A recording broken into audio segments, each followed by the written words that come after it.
जहां तक बाबरी मस्जिद की बात है, हमने बता दिया कि बाबर जो है वो हमारे लिए आक्रांता था, उसने हमारे ऊपर जुल्म ढाए हैं। अगर बाबर से जुड़ करके कोई व्यक्ति अपनी पहचान बताता है तो हम उसको भी आक्रांता ही समझेंगे और उसी अनुसार का व्यवहार उसके साथ करेंगे।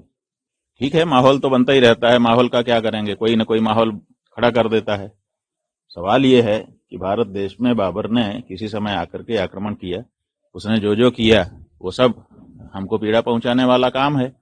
अब आज की तारीख में अगर कोई व्यक्ति उसी के साथ अपने आप को खड़ा रखता है कि हम बाबर के लोग हैं, तो बाबर के लोग हैं तो बाबर जैसा ही ट्रीटमेंट उनके साथ करना चाहिए, है कि नहीं?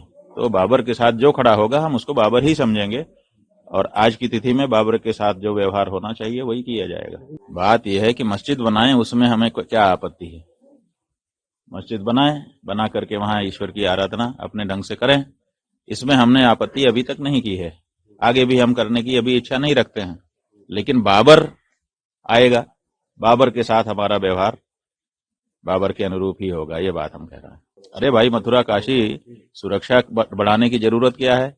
मथुरा काशी जिनका है उनको उपलब्ध होना चाहिए, वहां पे पूजा अर्चना करें, विश्व के कल्याण की कामना करें। विश्व में तो वो लोग भी आते हैं जो लोग ये कब्जा करके बैठे हैं, उनका भी तो कल्याण होगा। तो इसलिए जल्दी से जल्दी जो लोग वहां पे कब्जा करके बैठे हैं, अब उनको जान लेना चाहिए कि एक समय था जब हमने अपनी राजनीति चमकाने के लिए, देखिए, धार्मिक कारण से मंदिर नहीं तोड़े गए। इस्लाम कभी नहीं कहता है कि किसी के उपासना स्थल को तोड़ करके वहां पर अपनी उपासना करने के लिए जगह बनाओ, वो इस्लाम में उचित नहीं माना जाता है। लेकिन अगर ये किया, इसका मतलब कि धार्मिक कारण से नहीं किया, राजनीतिक कारण से किया कि हम तुमको मिटा देंगे, अपनी हनक स्थापित करने के लिए किया। तो राजनीतिक कारणों से जो काम हुआ है उसको धार्मिक लोग क्यों बना करके रखना चाहते हैं? इसका मतलब अभी भी उनके मन में वही राजनीति बैठी हुई है।